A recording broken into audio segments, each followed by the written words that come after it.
So hello. So good morning. So it's our pleasure to welcome you in our university. So MIT World Peace University, right? So it's very nice to have you from India. So many students and professor and staff. So my name is Hom Bahadur Rijal. Originally, I'm from Nepal, so I can speak slight Hindi also because when I was young, so I watched many Indian movie. So many Pyar Kiya, Asike, right? It's very famous movie I watch. So it's a very you are welcome here, and now I'm working here since 2010. Uh, so now I'm a dean in a graduate school of environmental and information studies. So today we have our speaker, so Professor Langmann. So he's going to give you a lecture about 1 hour, and you can have a question and you can ask him later. So Sensei, so I'd like to request to you. Okay. Good morning, everybody. I'm amazed to see such an international audience at our Tokyo Toshi Daigaku, Tokyo City University. So you heard the introduction by Rijal Sensei, and he comes from Nepal. Myself, Detlev Langmann, I come from Germany. I joined this university 3 years ago. I see Indian students, I see professor from Malaysia and other students from Nepal. So it's really an international atmosphere. And what I see here are curious eye of the future leaders in engineering and management. And it's a great pleasure for me to invite you to switch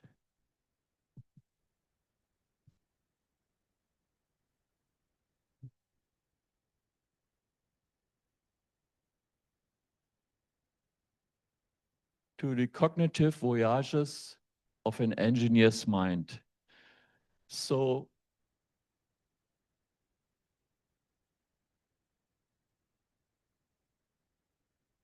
in the first part, I intend to share with you some insights from my own professional experience. I call that the engineer's voyage because I believe that there may be some general conclusions and probably advices for your own career in the future. In the second part, I will take you on a cognitive voyage together with artificial intelligence.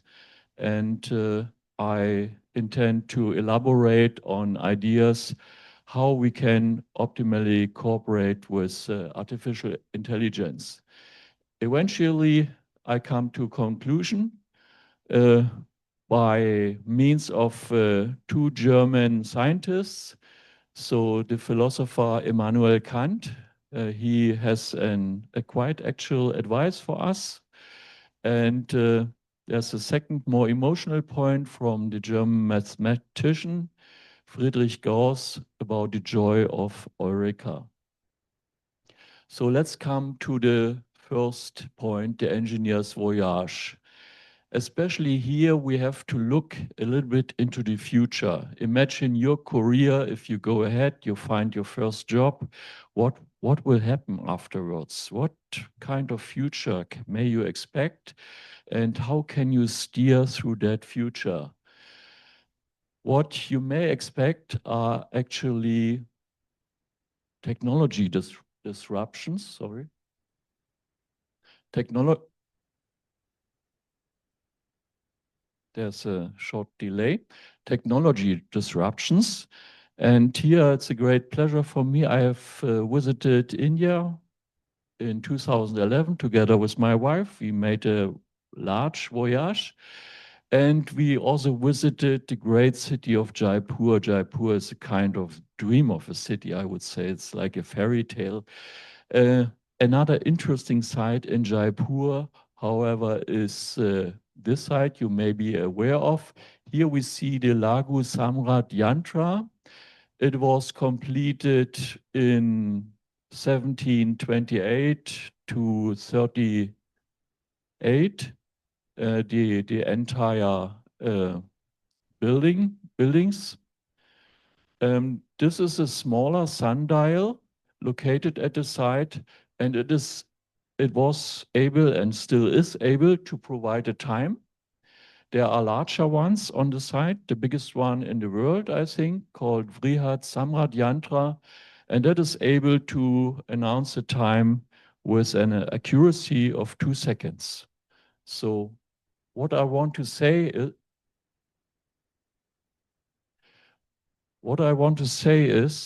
if we look on the measurement of time, you may imagine how many technology disruptions happened. Here we see maybe first one. So this instrument is much cheaper and much smaller, and that's a general trend. And I have also in my career witnessed such a trend. So when I was young, my parents have given me the typewriter when I was 14. I was not very happy about it because my peers, they got tape recorders, cassette recorders. I got a typewriter. So I guess my parents had their reasons for that. And actually, my career developed a little bit along that typewriter.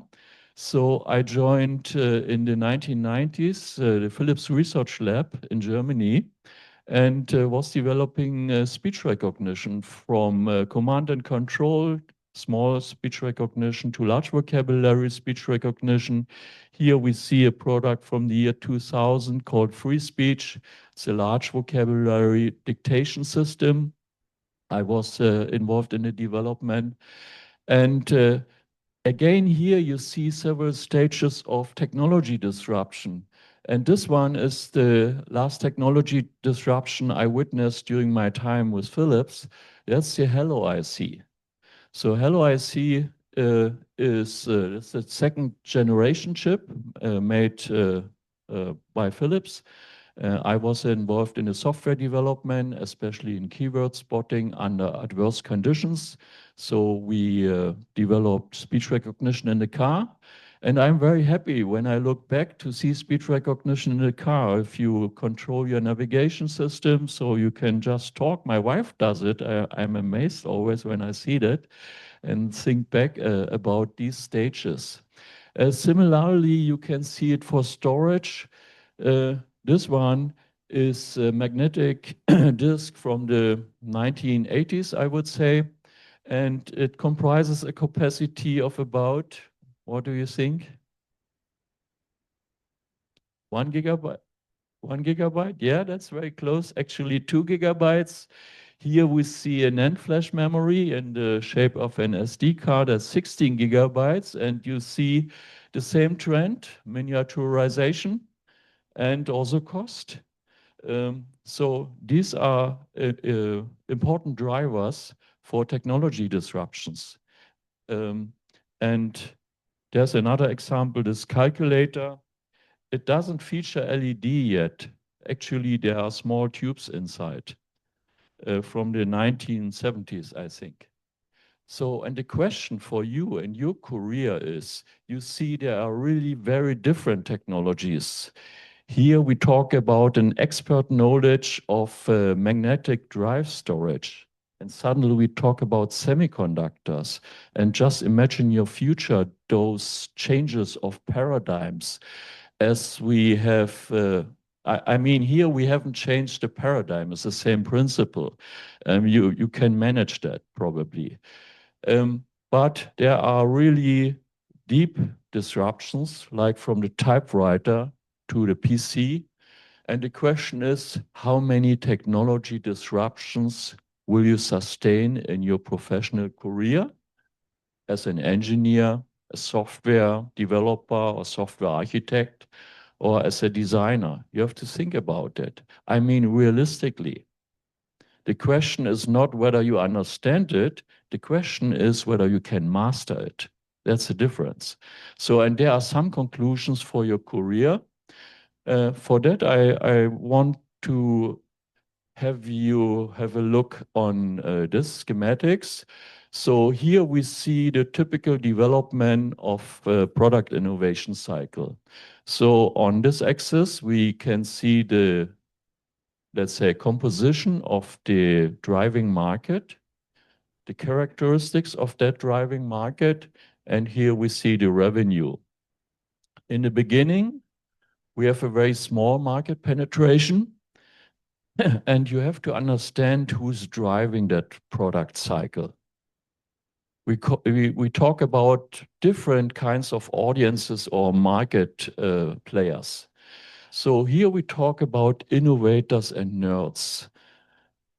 They have a very different mindset, and maybe many of you have that mindset. They like to play around, to check it out, to see where where are the limits, maybe to add a software piece or something to use it. So it's really an intellectual enterprise for them. It's not so much an economic advantage. So then there are different people, and they see the major principal advantage of the new technology, maybe for their company or for their own productivity. They know it's not perfect yet. They know it's about 80%, and we call them early adapters. The point is, if you are an entrepreneur, at this stage, you may be very happy, but for the wrong reason, because this is not your market. You get maybe awards, best innovator, and so on and so forth, maybe some medals and prestigious awards. But in front of you, there's the death valley, the chasm, still waiting. The chasm means that there is a large disrupt change to the major market, the so-called early majority. And they have a completely different mindset. They will first ask you, what is your reference? Is there any big company who uses that? And if you say no, then maybe you get a brutal answer. Okay, then please make your homework. We are not willing to go the last 20% with you, because that means to double the effort. And just to give you an example from my own experience, we as engineers, we were so proud when we developed speech recognition in the beginning of the 90s. So via telephone, people could call and ask for a train connection. And we thought it's done. So the technology is there, it's working. But it was not. So our colleagues from Philips Speech Processing in Vienna, they developed dictation systems in the medical area. So they were looking for an audience who could afford it. At that time, in the 1990s, not 2000, in the 1990s, a speech dictation system cost about 250,000 US dollars. 250,000. Now, this one you could buy for maybe 100 US dollars. So there's a big difference. And what I want to say is, our colleagues from Philips Speech Processing Vienna, they told us they had to double the effort. So just imagine the effort that went into the development of the speech recognition technology and in terms of money. And they had to put the same money again into developing a customer-ready product. So, and this is the chasm, the death valley. And you have not to be afraid of, you have to know it. You need to address a different audience, and your product must have a different maturity. Okay, the late majority follows afterwards. They see it works for many, so it may also work for me. They just copy. And eventually, I have thought about the term here, the laggards follow. Maybe these are people thinking more about the advantage of the product or have some other concerns. So these are the late followers, so to say. Some guys like me who still wear an analog watch in times of digital watches, whereby now I can say this analog watch has even not a battery. So maybe I'm here already. So it depends how you look on the matter. Okay, this is the cycle. And now try to map this cycle on your own career. How many disruptions can you sustain while keeping and knowledge in a technology at a master level. So I would say, looking back on my own career, have fun, enjoy. I mean, you study a really great major. I think many of you are studying computer science, electrical engineering, or machinery engineering. That's great. And I'm sure you have a lot of fun with it. I had it, and I'm pretty sure you have good professors here sitting, and I think they will also motivate you.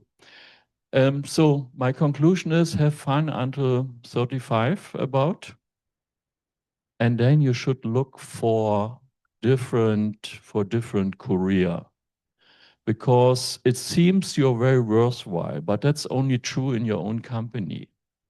As soon as you move out of that company, you will be confronted with age discrimination. So this is the point. Or to put it differently, you need to have different skills, managerial skills.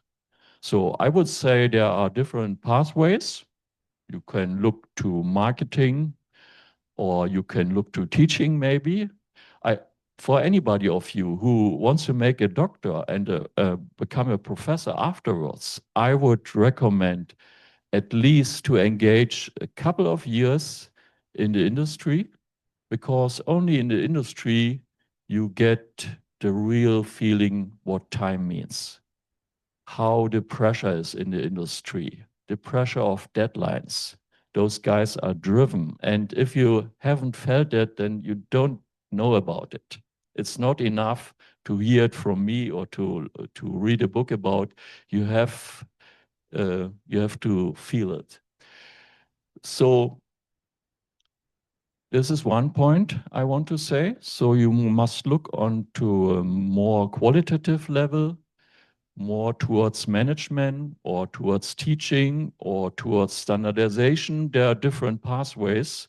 You're smart enough to explore the best one for you, I'm sure. But remember, have fun until 35, and then it's time to look around. Okay, that's the first point. The second point I want to raise here are typical challenges for engineers. So as an engineer, you have to get a machine or a software program or something similar. You have to get it running. And it has to be fault-free. So you have to stick to details, and you are trained to that.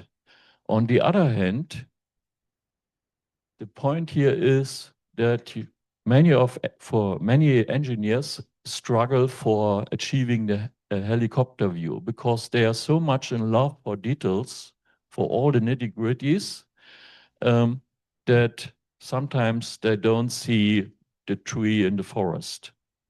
And often I bring up here the example of Steve Jobs. And my joke is that he was so successful because he canceled his study, I think, after the second or third year. What I want to say is he kept a feeling about the customer's view. And that helped him to develop unique products. So Apple was not, I would say, a first mover at that time, but they did it right. So they did not invent the MP3 player. There were other companies who did it earlier, but those companies put all stuff into. Because as an engineer, if you see a processor like this and you know the capabilities and the memory, you see, okay, it can do everything. So you put in everything. And Steve Jobs' strength was to focus what the customer actually needs. The second point is networking. So we are focused on technical details, right? Not so much on human beings or colleagues. So that's a weakness you should be aware of, and you should work on that. Of course, often we need a single time just for us to get something developed, but don't negate the time for communication with your colleagues. Management is related to that quite weak thing for engineers is the time estimate for project packages. So my experience as a manager was whenever I got from I mean, I'm an engineer, so I could feel how they were working. Whenever they provided me an estimate about a new software milestone, internally I doubled the time to get it right. And then still we were struggling for that deadline. Okay, so the underestimation of the time is a big weakness of engineers. Of course, there are maybe reasons, and there's a relationship to the upper management. There's a pressure by the market, by your competitors, but I think it's not helpful to have the wrong time estimates only due to the pressure, because you will fail and the conclusions will fail. So this is very important. And here I'm a professor at the Faculty of Design and Data Science, and there are parts of it dealing with social system design. That's a big advantage to my use. So we were focusing only on electrical engineering and computer science, not so much on the effects for the society. So we thought that's the progress anyway. So we don't need to think about it. Now it has changed, and I hope that's the weakness only of my generation, not of yours. You should be aware about the social impact of your engineered systems and products. For the last point, I want to go more into details. I was working for two big companies in my career in the consumer electronics field, and we got small cards. So the managers got small cards, what they should always keep in their mind when dealing with customers or other people. So in the company A, we had those 6 points. Be determined to achieve excellent results, focus on the market, find better ways, demand top performance, inspire commitment, develop self and others. So that was the heart of that company, the management heart of that company. The second company, there was a similar card, but with different issues.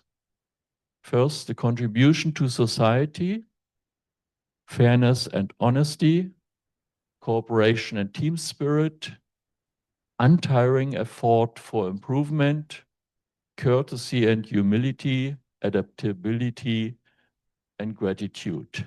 And now my question to you comes.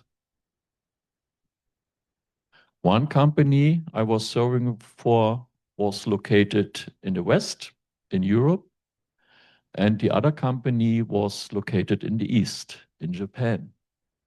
So what do you think? This West, this East? What is this East, this West?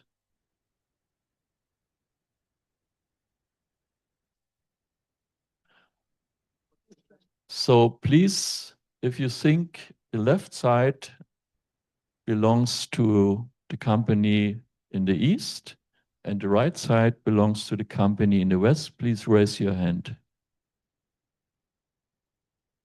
1, 2, 3. Okay.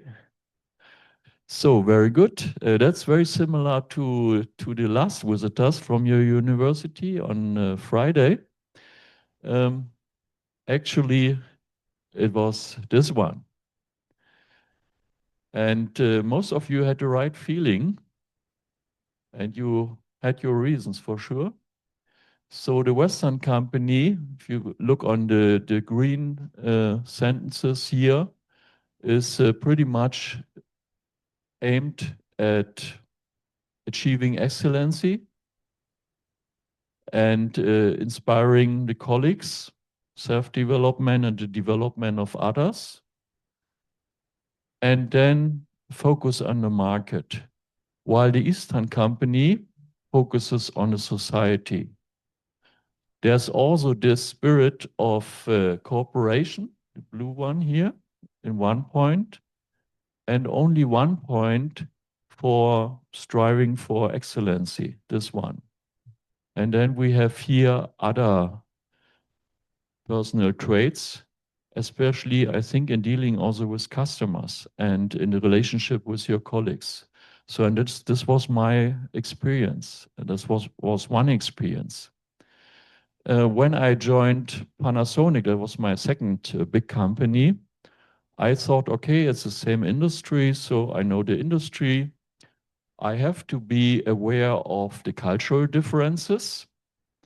And I was telling myself, okay, don't think you know this culture already, because I have served a couple of years before in Taiwan, leading a project called Japanese speech recognition. So I knew already about traits of, let's say, Asian or Chinese culture.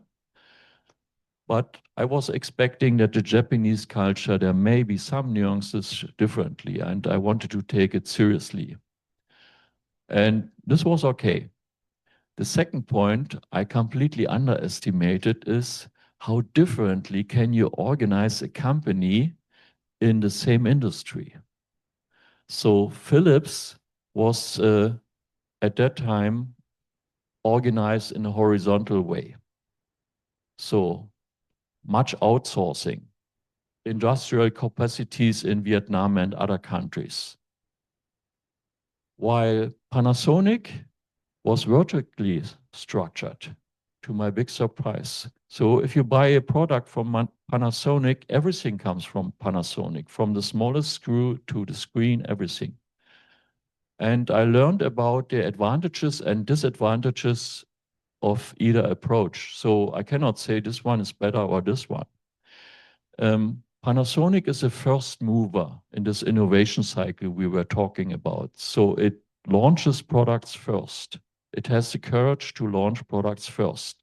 And it has a deep commitment to quality. If you are right, then it's okay. And I think it's a successful company. Sometimes there were failures like the plasma TV. So that was a wrong judgment. That's the risk.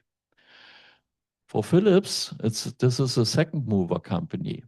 They have big laboratories in Eindhoven and more than 3,000 researchers there. And as far as I had the insight, actually, they know everything. They have technologies in their scope which may come out in a product 10 years later. So what this company does is it observes closely the market. And as soon as they see a product gain success, then they step in very, very fast. And the strength of that company is to get down the cost steeply. So that's really a tough competition. So that's the expertise. They have the technology already, and if necessary, they launch a product and follow a steep curve downwards with the price. So there are different ways and different successes and different failures. We were talking about culture, and this is a typical weakness of engineers. I think it's great that you are here in Japan, you expose yourself to a different culture. The scientist Gerd Hofstede, a Dutch scientist, developed cultural dimensions in order to judge different characteristics for culture. So he was, when he developed that, he was working for IBM, and IBM had everywhere in the world branches, so he could perform those studies. And the 6 criteria are power distance, small versus large, so relationship between the superior and its employees, and his or her employees. Individualism versus collectivism, the second one. Then the motivation towards achievement and success. It may be a little bit misleading. So the point is whether somebody is more focused on tangible results or is more focused on personal relationships. So let's say the hard power and soft power this way. It was originally termed masculinity, so that's the task orientation, versus femininity, that was the personal orientation. The fourth one we see here is the uncertainty avoidance. And then we have an time orientation of the mind, long-term versus short-term. And also view on indulgence versus restraint. So we all have human desires for indulgence, right? But there may be more or less strict social norms against it. So let's have a look on different countries. First of all, Japan. So Japan has a very high avoidance tendency of uncertainty avoidance, and also very high long-term orientation. Typically in Japan, companies are very task-oriented. So it has a high degree of masculinity. If we compare it with the big neighbor, the People's Republic of China, then we see a similar long-term orientation. Already a remarkable difference in the uncertainty avoidance. So that's much less in China.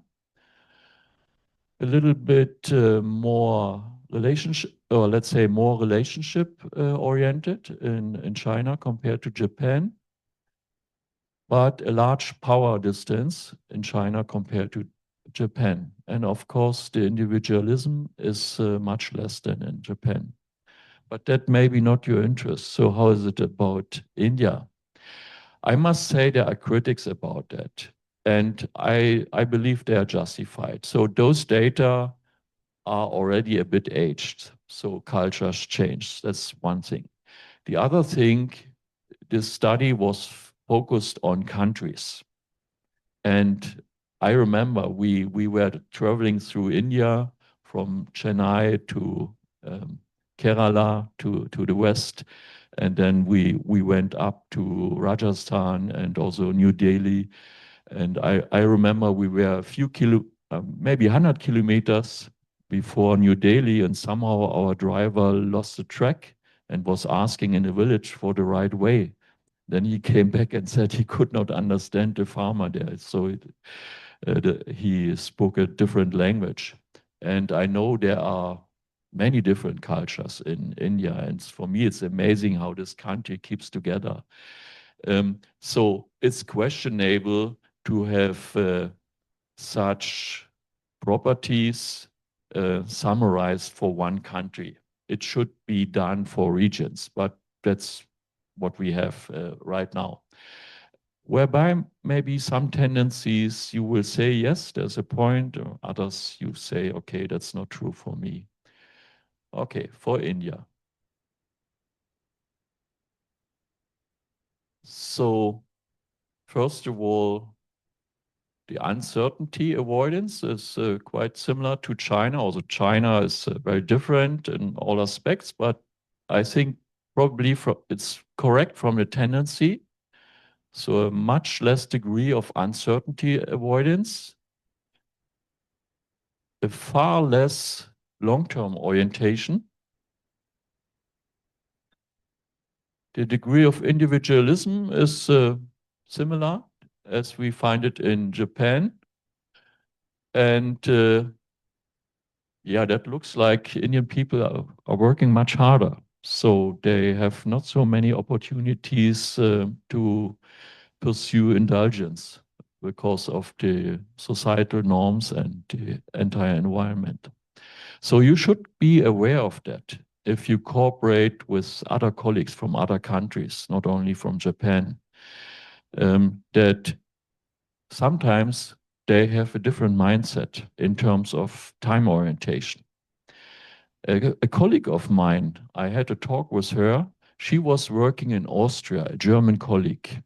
and we were talking about our intercultural experiences. And I was talking about the Chinese culture at that time. And then she said, yeah, you know what? How long did it take me to explore that the Austrians have also different culture compared to Germans? It took a long time, 1.5 years, because of a similar language, but the meaning is different. If somebody says immediately, it has a very different meaning in Austria. It takes much longer in Austria than in Germany.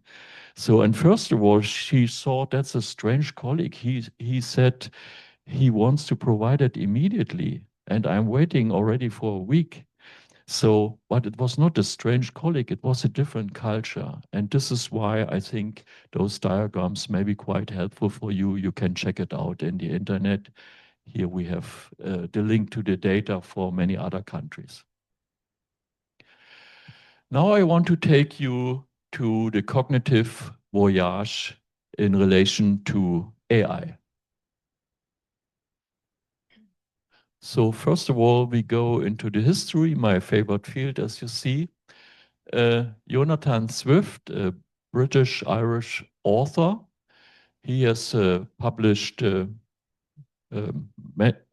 quite some important texts in Gulliver's Travels, a novel from 1726. He developed the idea of the engine, a large mechanical contraption used to assist scholars in generating new ideas, sentences, and books. And here you can see a photo from, I made it in Dubai during the World Expo.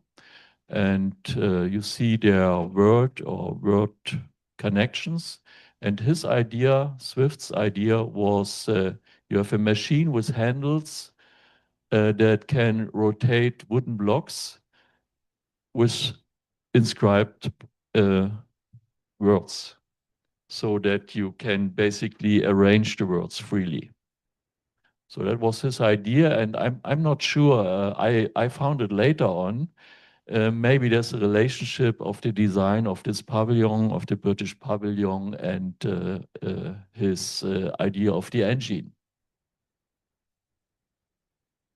So he wrote, everyone knew how laborious the usual method is of attaining to arts and sciences, whereas by his contrivance, the most ignorant person, at a reasonable charge and with a little bodily labor, might write books in philosophy, poetry, politics, laws, mathematics, and theology without the least assistance from a genius or study. That was his dream.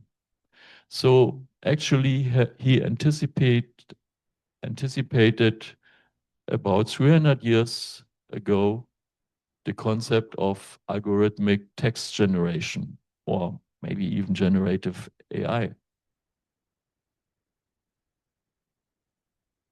Later on, Charles Babbage developed several machines, at least the concepts, the difference engine and the analytical engine, and he worked together with Ada Lovelace for the analytical engine.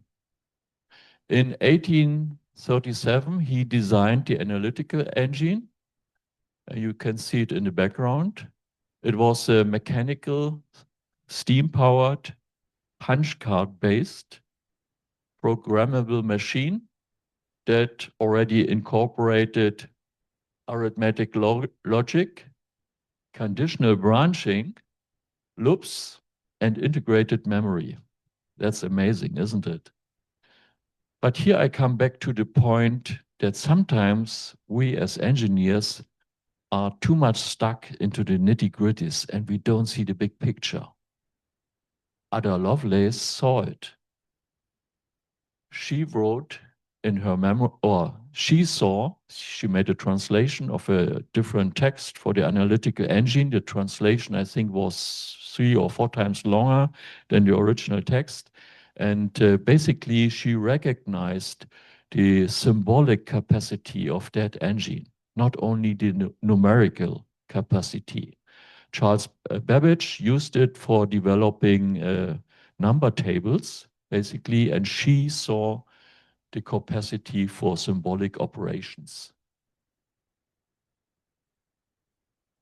And she wrote, the analytical engine has no pretensions to originate anything.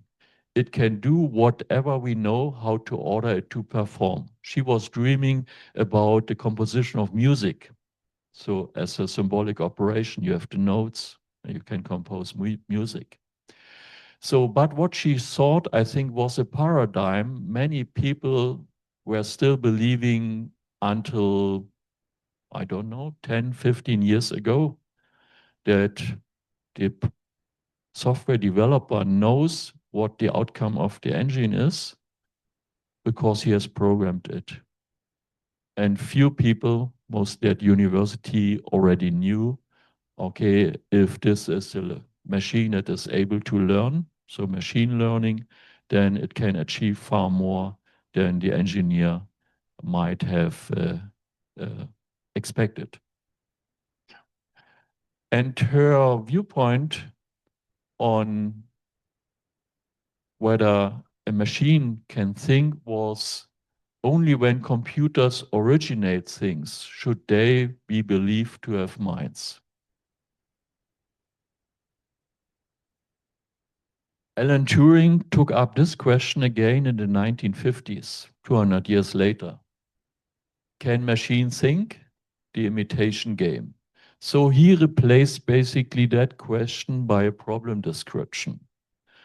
And he imagined a situation where there's an interrogator in one room and there's a male and a female in a separated room, which cannot be seen from the room of the interrogator.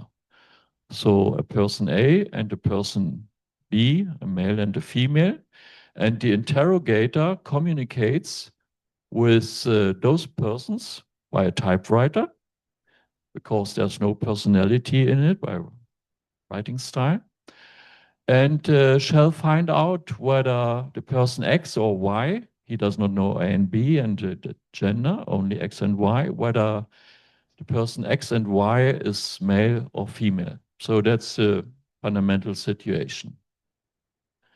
And then Turing was imagine if we now replace person A by a computer, what is the probability that an interrogator may wrongly decide that this is a man or a woman? So that was for him the test of whether a machine can think, whether this machine can mimicry basically the personality of a human being. Now we know that this test is not sufficient anymore. We know it for sure, and there are many benchmarks about human and artificial intelligence.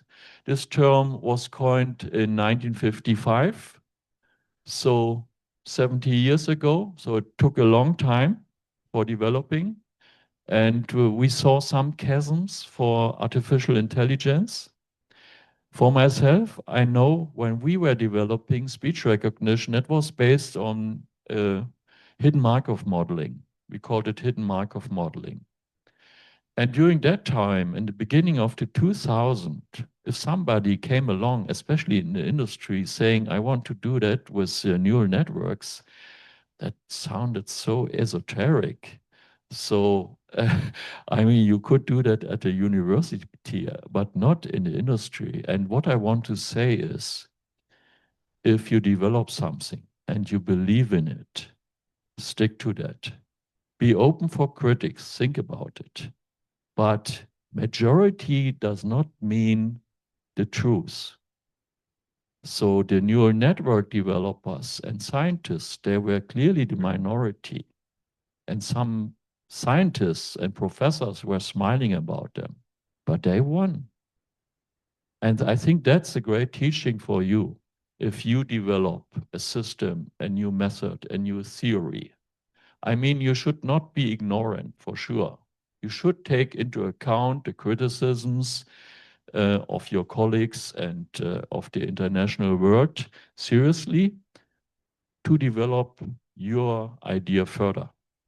That's a must. But you should not give up simply because the majority doesn't believe in it, if you have your good reasons.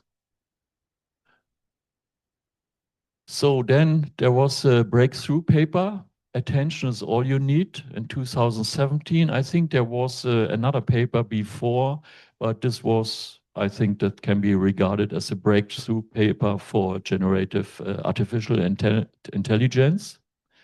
And then you see it still took 5 years, or maybe even 6 years, 2022, 2023, to get the breakthrough.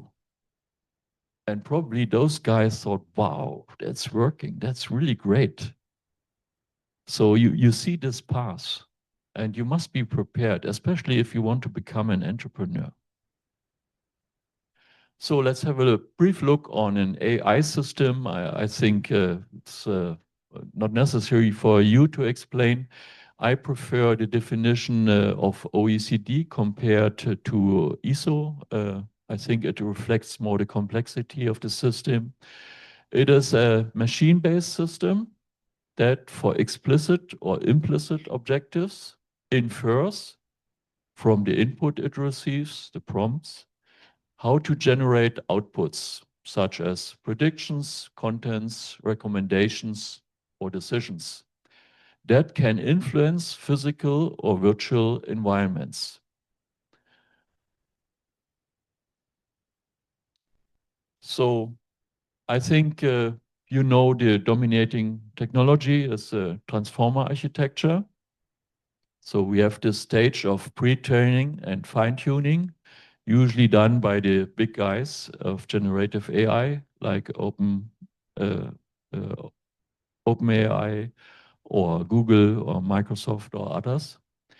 The point I want to bring up here is the corpora used for the foundation training.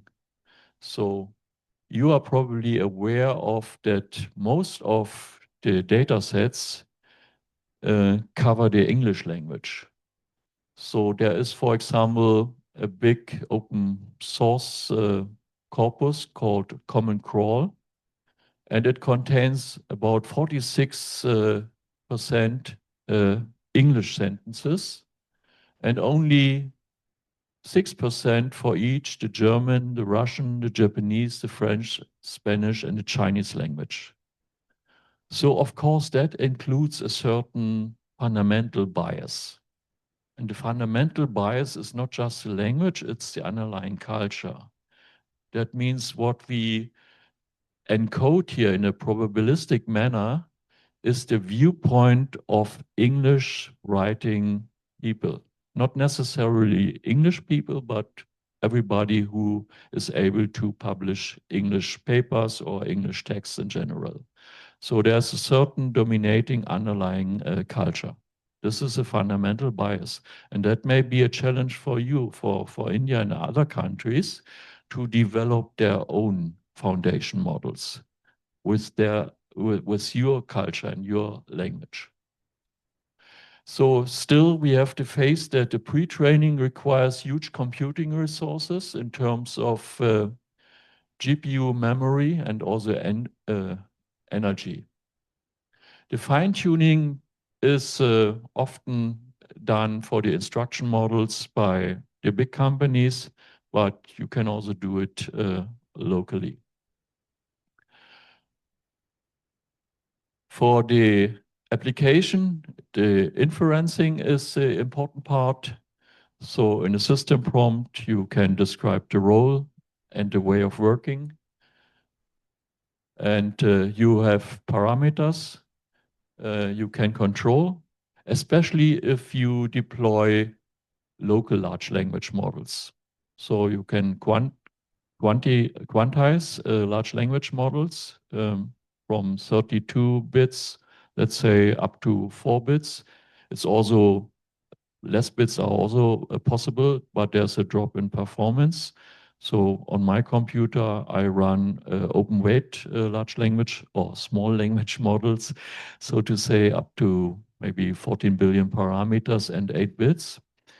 And here The advantage is I can control the parameters. I can define a system prompt.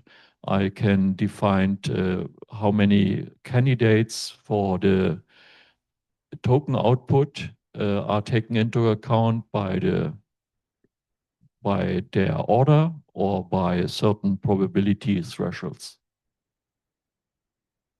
So this is the general schematics you may be well acquainted with. Just to give you an example for GPT-4, so that's a report from George Hotz. So he has estimated that this mixture of experts architecture comprises 8 times 220 billion parameters. So we have 120 layers. That's 10 times compared to GPT-3. And we talk in total about 1.76 times 10 to the power of 12 parameters.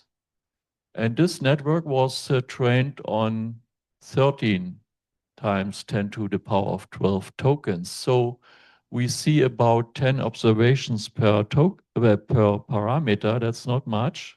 I remember when we trained speech recognition models, we had about, or our aim was to have at least 30 observations per reference vector. And there are huge training costs, so it's not suited for an entrepreneur without financing. So only the energy bill costs 63 million, or has cost 63 million US dollars. There are also open weight, so-called open weight models.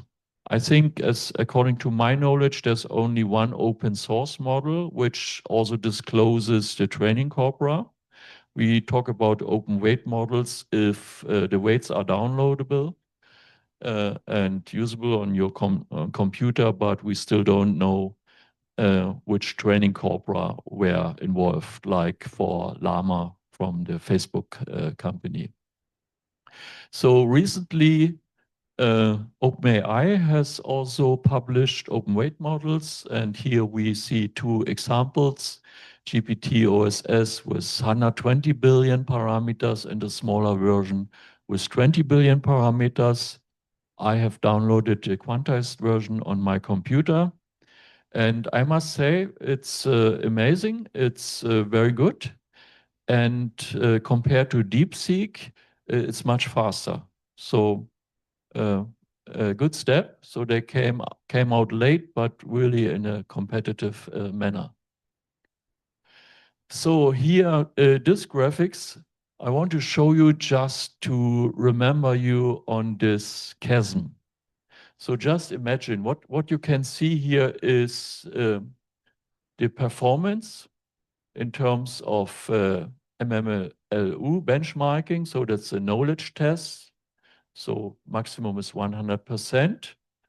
And you see here a logarithmic axis for the training computation in terms of petaflop. So here we have GPT-2, let's say roughly with about 100,000 petaflops for the training. So what I did then, they basically increased the effort for a long time, factor of 1,000 until here.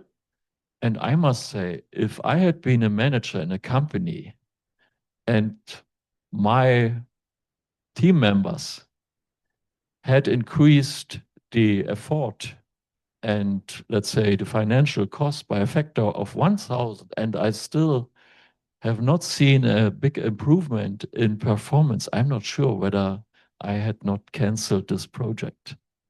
So I think here certainly there was a chasm. But there were visionary people in the management who saw the big picture, who were believing there is a scaling effect. There will be a scaling effect. So especially if you put yourself into the shoes of an OpenAI manager, look here from GPT-2 to GPT-3. This is really a death value, right? So not much improvement. And here you see, eventually you see the scaling effect. So they did it. Yeah, if we relate it to the human performance, you can see it here for different capabilities. I think last year, a generative AI even succeeded for the submission of a workshop paper. So it was accepted by the reviewers, and they did not know the author. Later on, it was revealed, so it was a test. But on the level of a workshop, that paper was completely developed by a generative AI. And of course, that leads to question for your own future. You must be able to do things that machines cannot do. And we come back to that later on.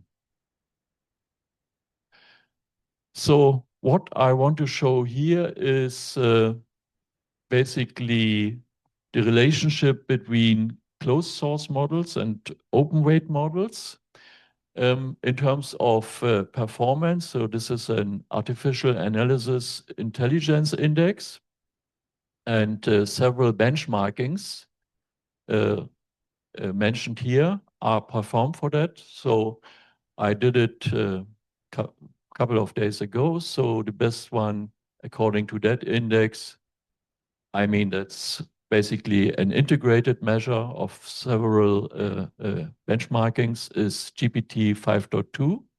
And if I look here for the next coming open weight model, I believe that's DeepSeek. It's 42, so there's a difference of 1/5. And you all know about Moore's law. And last year I saw that NVIDIA has developed NGX Spark that can already run the big open weight model of K2. K2 is also somewhere here. Kimi K2 is here. And it costs about $3,500 US.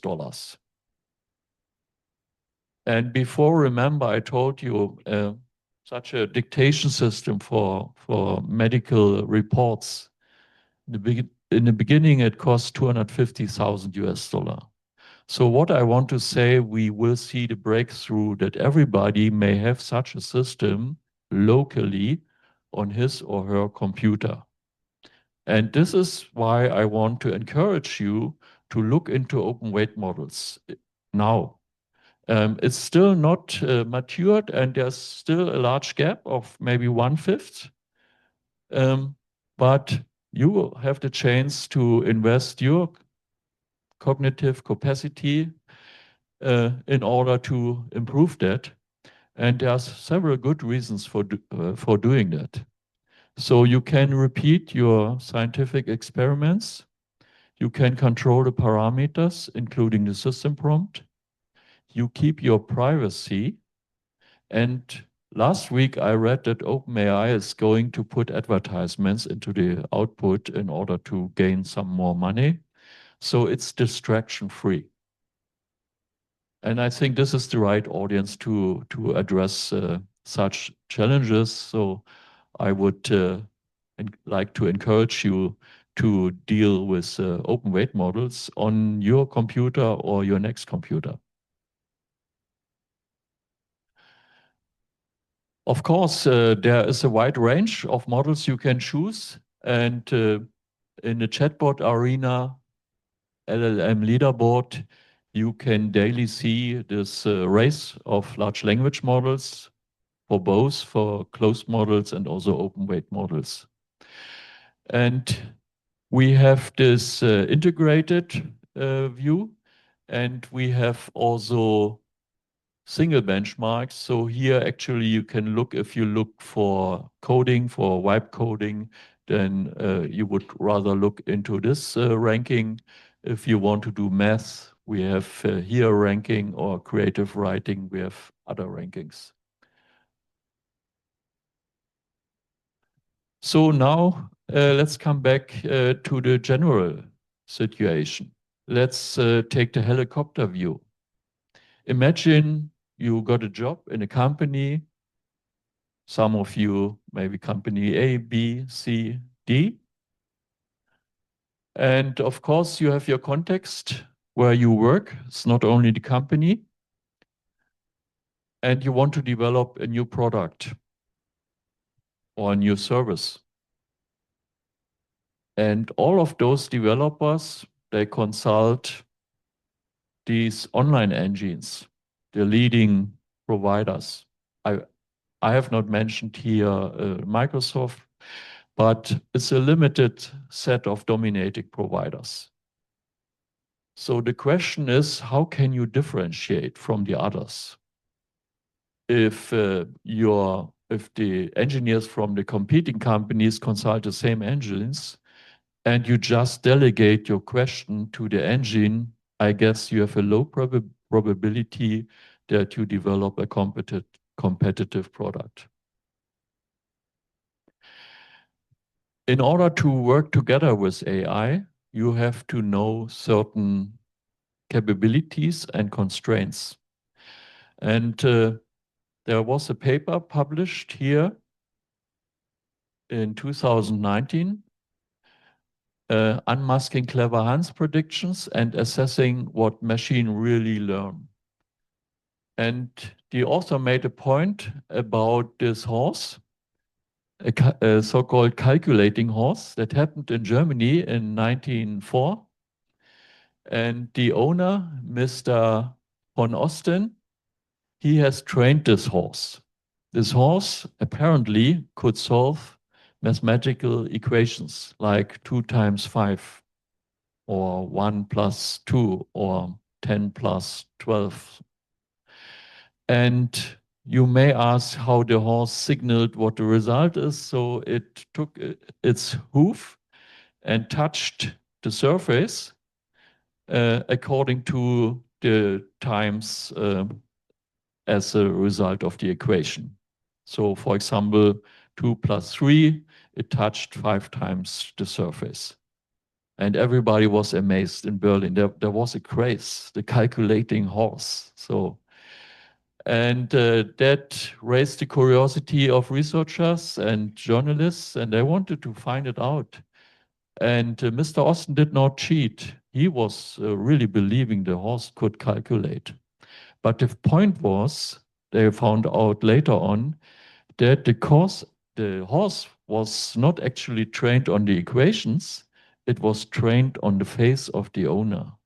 So there were very tiny expressions of the face where the horse noticed, okay, I should stop touching with the hoof on the surface. And Mr. von Osten was not aware of that. You may ask, what is the relationship to AI? So there were performance investigations in radiology for detecting cancer. And there was an amazing performance of, I don't know, maybe more than 90% accuracy. But the point was the AI looks over many dimensions of an image. So we think it's this cancer area. It was not the cancer area. Actually, as it turned out later on, those images were taken by different machines. And one machine, the more modern machine, was dominantly applied for cancer patients. So actually, it was not, I said generative AI, it was classifications, not generative AI. So it classified actually the machine, not the cancer. So on other features of the image. And I think there was even a small sheet of paper for the new image. So every cancer patient, there was a small sheet of paper just accidentally. And that was similar to the calculating horse in the end. So what I want to say is, if you do your investigations on machine learning and classification, for example, it's a high dimensional space. So check carefully what may have actually happened. So we are used to think in a three-dimensional space. And in this high dimensional space, sometimes AI may interpret quite other things than we think. So be critical.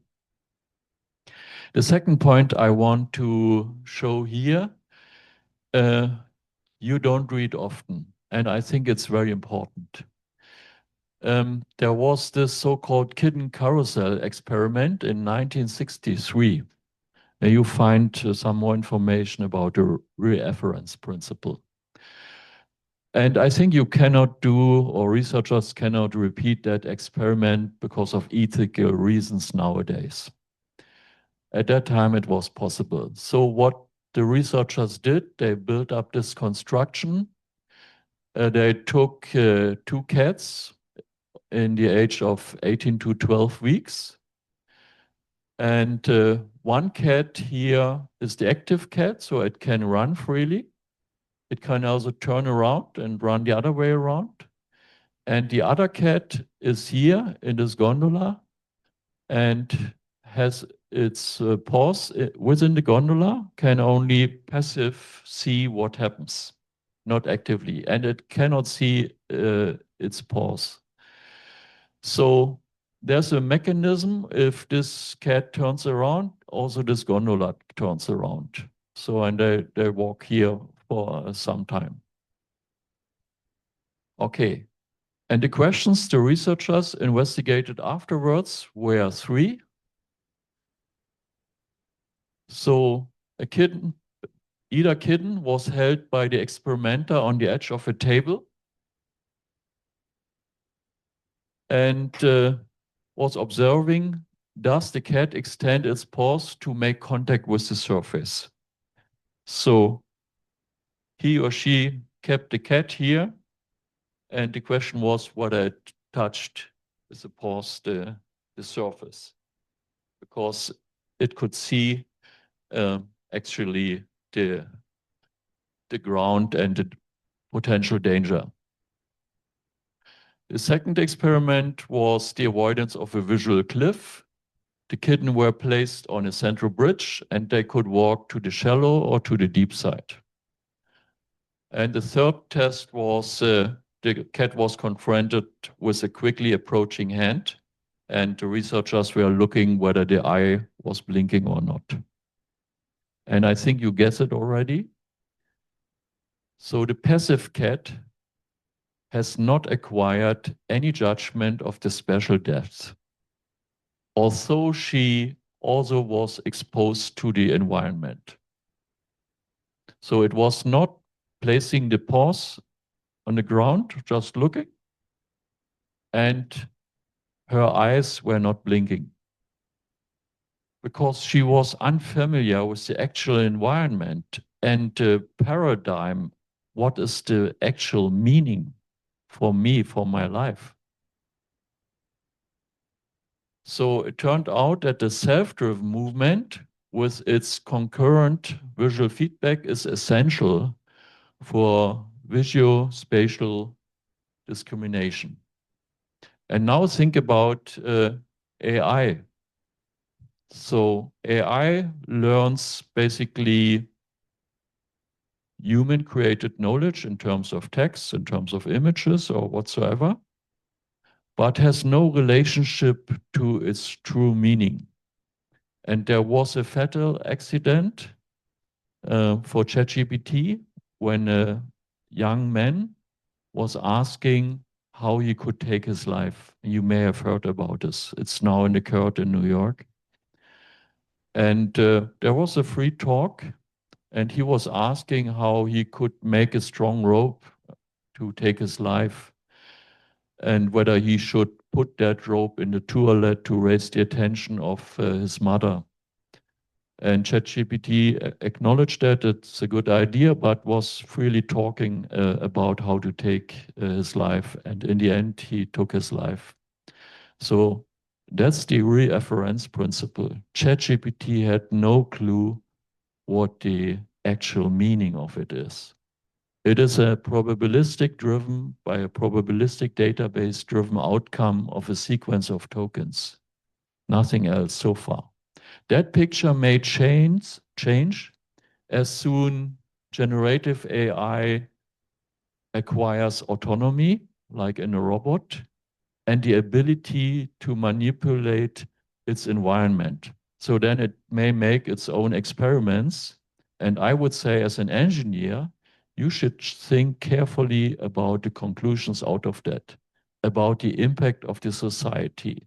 As we have seen in the benchmarkings for Go,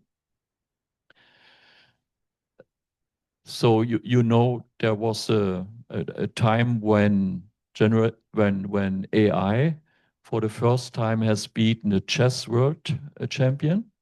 And then there were some people saying, okay, that's not intelligence, that's just brutal breadth search. It would be different for Go. And then the time came for this Go time when the leading Go master, I think a Korean, was beaten uh, by an IBM machine. And there was a follow-up experiment. So this IBM machine, I think Blue Gene, the name of the supercomputer, was trained by human draws. In a second experiment, maybe a couple of years later, there were two machines and they trained each other from scratch. And I think they needed 19 days or 3 weeks or so to achieve the level of, or to break the level of the original engine. So the learning cycles become very short. And think about that robot with embedded AI in an autonomous way and being able to manipulate the environment. So there will be, I think that that's a safe prediction, there will be an explosion in its cognitive capabilities. And what is the impact for the society? So let's have let's take again the helicopter look on this schematics. So here for this AI, uh, we have to take into regard the AI trustworthiness, and this is defined already in international standards. I want to raise your awareness. There are at least 20, I think maybe 50 international standards available about AI.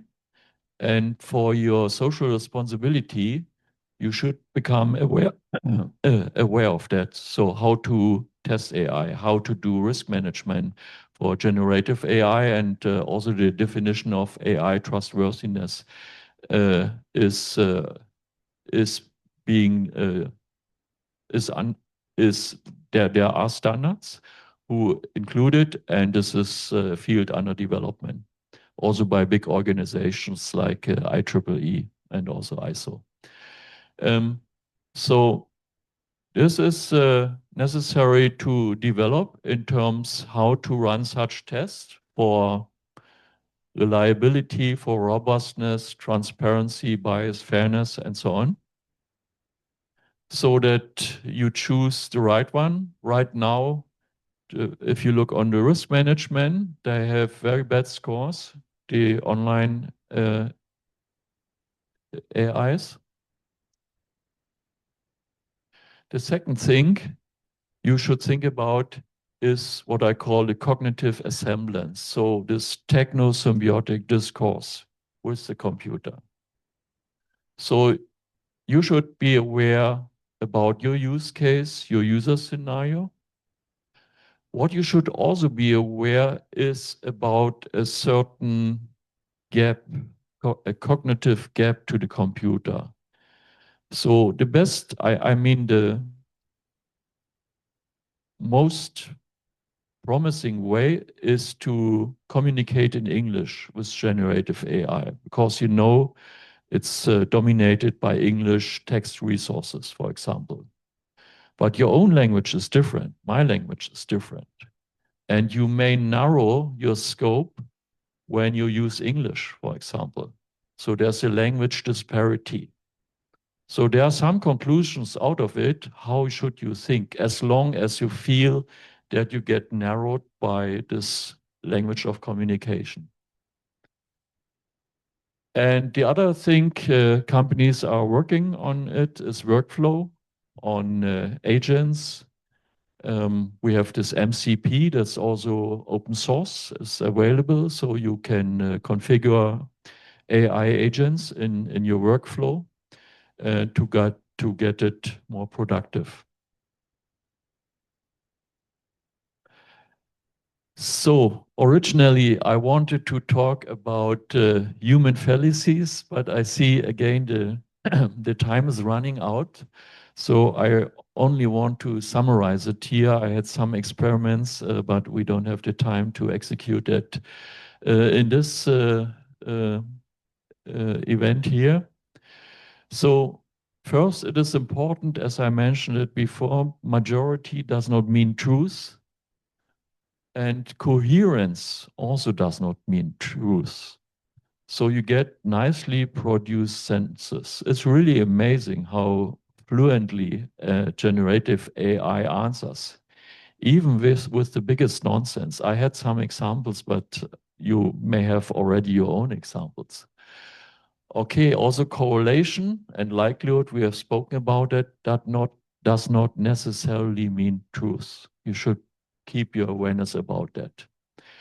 What I had shown here, what I had shown you here is the so-called anchor effect. That is, if, let's briefly mention that experiments, there's a number on this wall. Just imagine a number, a big number. For some reasons, maybe a telephone number, 2000. Okay? And then I ask you, and I'm telling you, this is a famous philosopher. And do you think he was living 2,500 before Christ, or 500 before Christ, or 200 after Christ? And maybe not surprisingly anymore for you, you don't know that's philosopher. You cannot know because actually he does not exist. So what do? Most of the participants in that experiment stick to the number which they see on the wall, close to that number. So they would say 2,500 before Christ. This is the anchor effect. If we don't know anything, we anchor on whatever we get. We think it's better than just to throw a dice, but it's not. It's the anchor effect. Similarly, you are exposed to that anchor effect if you have a problem and you first ask the AI. You get already channeled. Your fantasy, your creativity gets channeled. So that's the wrong way. You should make up your own thoughts first. So there's this effect of over-reliance. People believe that systems are more trustable than humans. And if you come to a company, what I said before about the anchor effect, you may say, okay, this sensei had good ideas, but in practice, there is a heavy time pressure.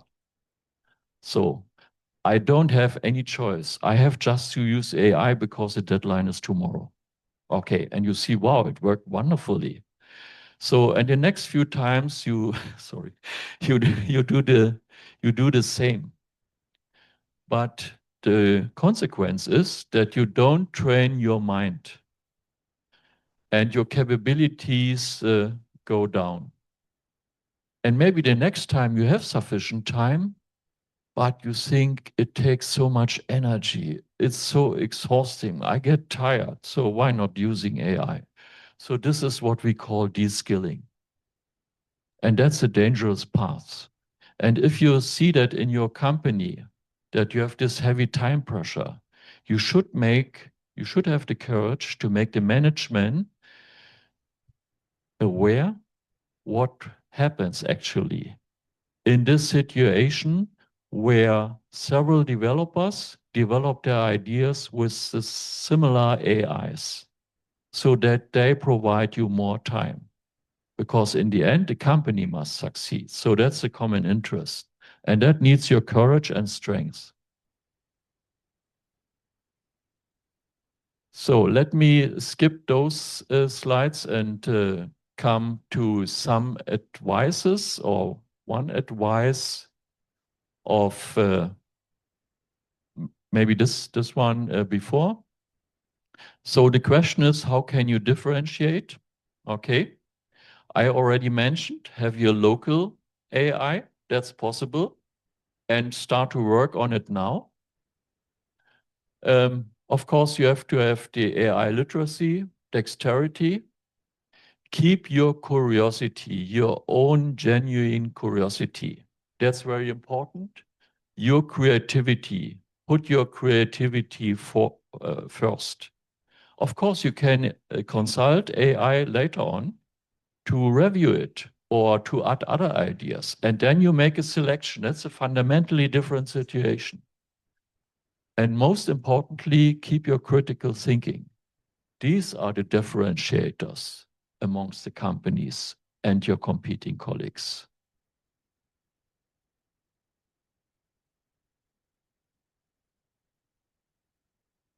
So let's go back to the past, to the German philosopher Immanuel Kant. He asked a question in 1784, what is enlightenment? And that was a time when natural sciences emerged. There was a craze about the insights of sciences. And there was a battle with the church. So that was the context of his question. But when you read his conclusion, then I would say that's quite actual. So he published it, the response to the question, what is enlightenment, in this paper in 1784. And what he wrote was the following. Enlightenment is mankind's exit from its self-incurred immaturity.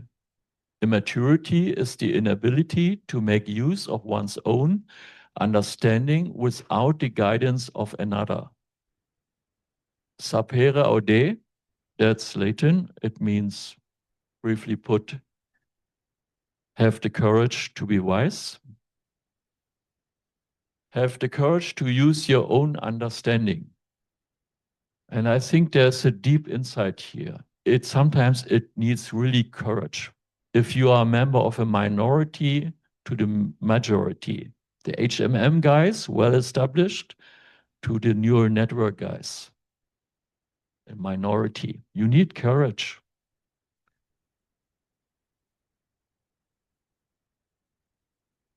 The second point I want to raise is more the emotional part. And if you ask me, for me, nearly the more important part. So you know this Eureka. Literally, it's Greek. Literally, the meaning is I have found it. And I had a look into the diary of a German mathematician, a genius, I would say, Carl Friedrich Gauss. He took this, he wrote this diary during that time from 1796 to 1814. And he made a finding, a very important finding. You can see here the last pages before that finding. You don't need to understand what is written here. Most of the Germans, I think, don't understand either for two reasons. One is there's a lot of Latin inside, and the other one is the mathematical context. Okay, but here you see something happened, right? Something emotional, and he writes Eureka. And I had a look, I tried to analyze the pathway to that moment of Eureka. So you see the timeline here. The red dots are Sundays, and the vertical lines are the entries of the diary. And actually, you can see two things here. From time to time, Friday, Tuesday, long time, 2 weeks, Friday, Saturday. Then there was a more intensive work, still here, very intensively, and then very loosely. And here, you see the Eureka moment when he wrote Eureka. So one point is sometimes, or let's say most of the time, our mind is working. You can trust your mind. So do every day do something for a complicated problem. It helps because your mind keeps thinking. He had not this Eureka moment in such a dense phase. He had it in a more loose phase of entries because his mind kept working. And here I have increased the moment of Eureka. So he wrote this mathematical equation here. And the point here is, you see the emotion. Do you feel the vibe?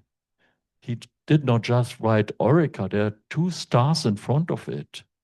I mean, for an engineer, I would say it's not necessary to have two stars. One star is enough, right? Or maybe even none, because there are capital letters. And then look on those lines. You could done it in this way, just crossing it out. He did it more than 20 times. So there was such an energy. He got this insight unexpectedly because he was working on it for a long time. And I think this is the biggest reward you can get from your invention, from your new insight, from the moment you have successfully submitted your paper. That's the biggest reward. And it is worth to have the courage to use your own mind. Thank you very much. Okay, thank you very much. So we have time for questions. Is okay? So you mentioned the storage disk that used magnetic disks, and then the breakthrough happened, and then we moved on to SD cards, which used semiconductors. So the use case was the same, but the underlying technology was completely different, right? So my question is, and since we're in the middle of a breakthrough right now, how are we supposed to what attitude should we have? Should we be more of a generalist or more detail oriented in order to not just survive the breakthrough, but in order to bring the breakthroughs ourselves? That's it. Okay, yeah, thank you. So you are asking whether you should more specialize or more generalize. Yes. I would say in the cognitive development, you have always two phases. One is where you facilitate in different directions, you investigate different alternatives. And the other one is when you integrate again. So this is very general. So you can explore different ways of storage, for example, and eventually you integrate your knowledge again. Coming back to your original question, I would say you must map this part on your professional career. So as I said, have fun until 35. So you specialize. You should know a field very intensively. And then maybe you go with your product, you generalize more, or you take the helicopter view, you take the market into account, the customer's mind you're focusing on, and you generalize more. And you deepen your knowledge in different fields, like management, like how may I encourage other people, how can I properly estimate the effort a work package needs, and so on. So you have to, I cannot say this or that. You need to map this onto the time span of your career. Maybe one small anecdote with my colleagues when I established together with 4 other pioneers the research lab in Taipei. So I raised my hand when there was a question who wants to lead the Japanese speech recognition project, because a couple of years before I had a small course about it. I gave up. It was during my diploma phase. It was a terrible book for teaching Japanese. I vividly remember the title, Japanese for natural scientists for natural scientists. And I studied electrical engineering, and this book was about chemical scientists. So it was really terrible. And I gave up after a few weeks in favor of my diploma thesis. So I was the one-eyed in our team, and I said, okay, I am so much interested in Japan, and eventually that's why I'm here. I will do that. And then the point came, I had to convince the colleagues to work with me, Chinese colleagues, and they said, we don't understand Japanese. And I said, do you think I understand it? I think you much better understand it than me because you have an idea what the characters mean. I don't have. And actually, we need to train the computer to understand Japanese. So I needed to convince them, to persuade them. So this is a very important capability beyond your specialization you should acquire in order to lead projects. It's not only to convince your colleagues, you must also convince your managers. And let me talk one more story just to finish that question when I failed.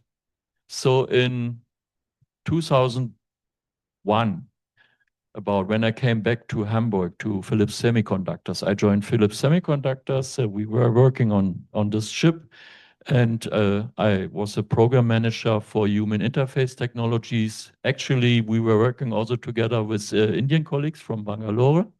They were very ambitious. I know they were pushing ahead, running speech recognition for large vocabulary on a small chip. So I appreciate it very much. But during that time, I launched a project and called it PICO, together with external partners. PICO stood for Personal Interface Communicator. And the idea was, we have that chip, why don't put it into a watch? And 2001, you had already Bluetooth. I was dreaming of putting Bluetooth into the watch, and then the watch may have a communication with the TV, and we have a microphone in the watch and can control the TV.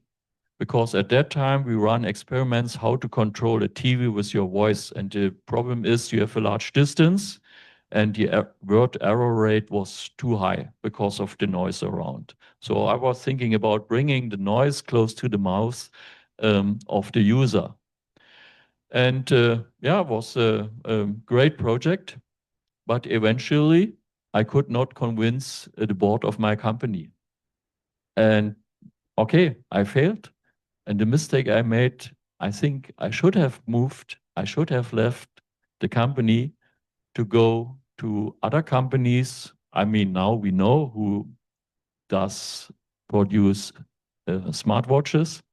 But at that time, it was already visible that, for example, Apple could take such technologies forward. So sometimes we fail, we have to learn something out of it. And you have to adopt this to your career.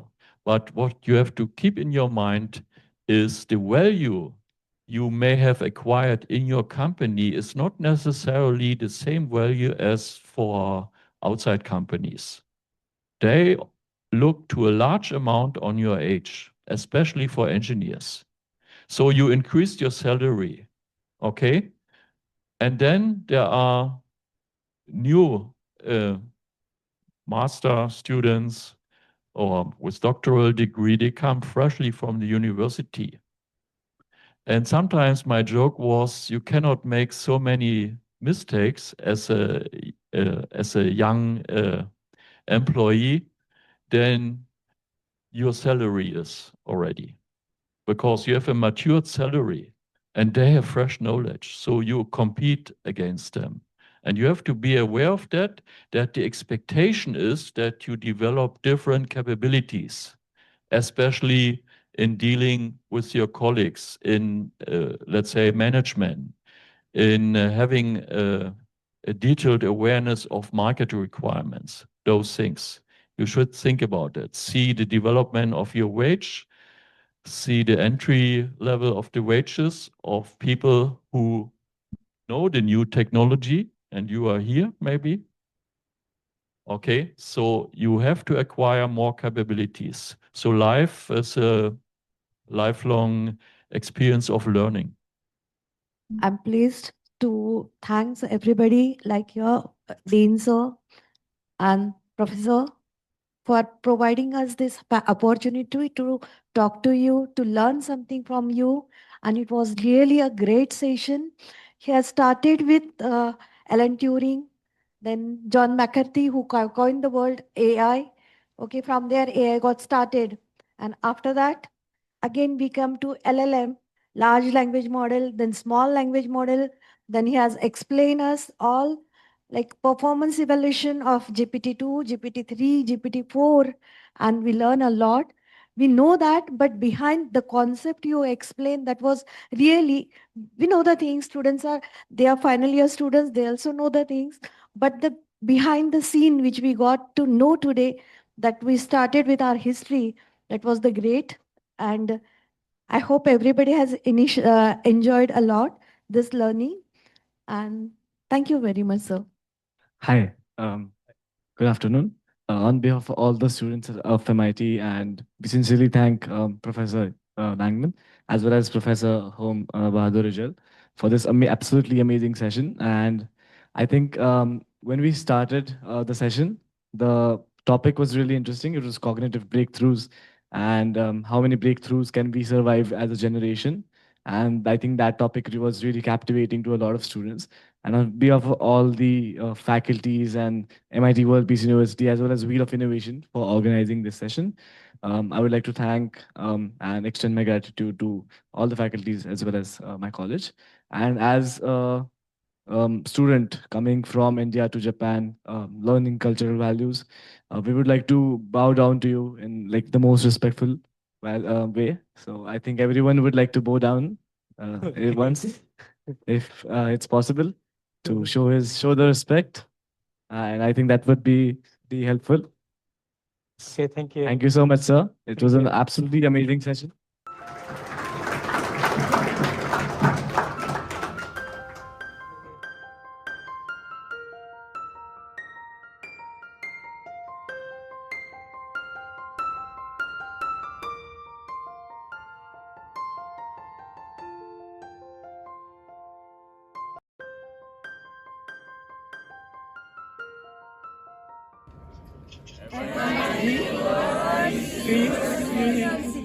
So thank you so much for coming in our university. This is Tokyo City University, Yokohama campus. So you are very welcome in our university. Thank you very much, So today our professor, Langmann professor, give a lecture to you. Yes. I hope it was very useful for you. So do you want to say anything? We learned a lot, we enjoyed a lot. Thank you. Okay, so how about Sensei? Do you want to say anything? Professor? I appreciate the curious eyes I saw today and cross my fingers for your future. I also saw many female students, okay? So female is very powerful. So I hope you will change the world, change of the India, India Gandhi.